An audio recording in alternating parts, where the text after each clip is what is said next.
ప్రతి ఏటా కూడా శ్రావణ మాసంలో వచ్చేటటువంటి మంగళవారాలలో శ్రావణ మంగళవారములుగా ఆ తిథిని నిర్ణయం చేసి సర్వమంగళాదేవతని ఉపాసన చేస్తారు. అంటే అమ్మవారు ఎప్పుడూ ఆవాహన అయ్యేది కలశలోకి ఆవాహన అవుతుంది.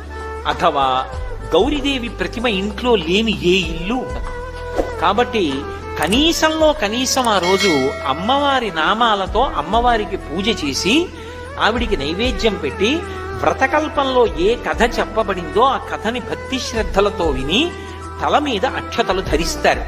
అటువంటి సర్వమంగళాదేవతని ఉపాసన చేస్తే ఏమవుతుంది అంటే ఆడది తన భర్త యొక్క జీవితాన్ని కాపాడుకుంటుంది. అలా పార్వతీదేవి అంతటిది కాపాడుకుంది.